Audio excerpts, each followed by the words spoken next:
Halo teman-teman, selamat datang di Posita Channel. Apa kabar Anda hari ini? Kami doakan dalam kondisi sehat dan dijauhkan dari wabah yang sedang melanda dunia saat ini. Dunia otomotif saat ini telah berkembang sangat signifikan dari masa ke masa. Banyak pabrikan kendaraan baik roda 2 maupun roda 3 terus mengembangkan inovasi dalam hal pembuatan mobil yang sejalan dengan kemajuan zaman saat ini. Tak terkecuali dengan pabrikan mobil Jerman yang satu ini, yaitu Audi. Salah satu merek mobil yang terkenal dengan kemewahannya. Namun, di balik kesuksesan produsen otomotif ini, tahukah kalian bagaimana awal perusahaan ini didirikan? Nah, di video kali ini, kita akan membahas tentang sejarah berdirinya perusahaan Audi hingga menjadi salah satu daftar merek yang paling bernilai di dunia. Oke teman-teman, langsung saja kita mulai kisahnya. Audi secara resmi didirikan pada tahun 1910 oleh August Horch, seorang insinyur berkebangsaan Jerman yang pernah bekerja pada Karl Benz, salah seorang pendiri Mercedes-Benz. Sebelum mendirikan Audi, August Horch tercatat pernah mendirikan perusahaan mobil pertamanya pada tahun 1899 dengan nama Horch & C. Di perusahaan inilah August Horch membangun mobil pertamanya 2 tahun kemudian.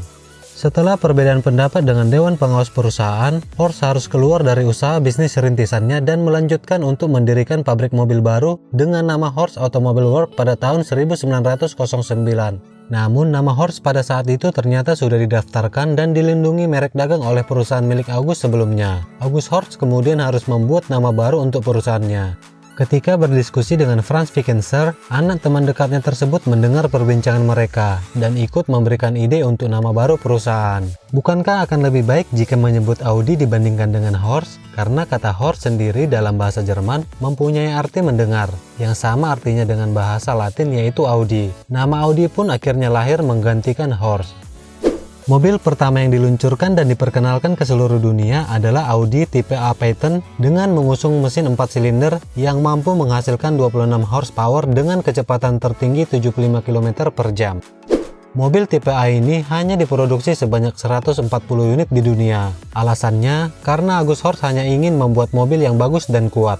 Dengan kesuksesan penjualan tipe A, Audi kemudian meluncurkan generasi berikutnya yaitu Audi tipe B dengan produksi sebanyak 360 unit dan berturut-turut Audi terus membangun mobil paling mewah pada masanya seperti Audi tipe SS. Namun pada tahun 1928, Audi menghadapi krisis ekonomi yang berat sehingga perusahaan terpaksa dijual kepada Jörgen Rasmussen dengan mengakuisisi saham mayoritas Audi. Tak lama kemudian, August Horch mengundurkan diri dari perusahaan dan pindah ke Berlin untuk bekerja sebagai ahli otomotif independen dan menghabiskan tahun-tahun terakhirnya di Munzburg sebelum ia meninggal pada tahun 1951 di usia ke-83 tahun. Segera setelah akuisisi, Audi bergabung dengan DKW Rasmussen, Wanderer, dan pesaing lama Audi yaitu Horch untuk membentuk Auto Union pada tahun 1932.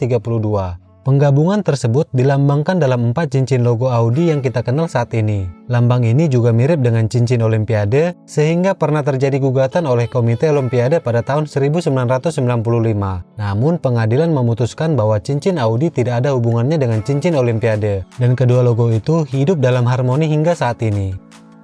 Dengan adanya kemitraan baru, teknologi menjadi titik fokus bagi Audi. Pada hari-hari awal era Auto Union, Audi menjadi perusahaan mobil Eropa pertama yang menawarkan model penggerak roda depan bermesin 6 silinder saat itu, dengan memperkenalkan Audi e-Front. Namun, produksi Audi terhenti akibat pecahnya Perang Dunia Kedua. Pemerintah mengharuskan perusahaan untuk memproduksi mobil lapis baja untuk militer, dan tentu saja ini membuat mereka menjadi target utama pengeboman sekutu.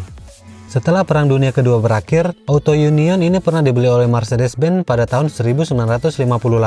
Tapi Mercedes-Benz tidak memfokuskan pada merek ini sehingga tidak bisa menghasilkan untung. Maka tahun 1964, saham Auto Union diambil 50% oleh Volkswagen. Di tahun 1969, nama perusahaan berganti menjadi Audi NSU Auto Union setelah Auto Union bergabung dengan NSU. Tercatat penggabungan perusahaan pernah meluncurkan beberapa tipe mobil seperti Audi 100, Audi 80, dan Audi 50. Nama perusahaan ini berganti lagi di tahun 1985 menjadi hanya Audi karena merek NSU dan Auto Union sudah tidak dipakai lagi. Akhirnya pada tahun 2020, Volkswagen sepenuhnya memiliki Audi dengan kepemilikan 100%. Total saham yang dibeli Volkswagen adalah sekitar 230 juta euro atau setara dengan 3,9 triliun rupiah.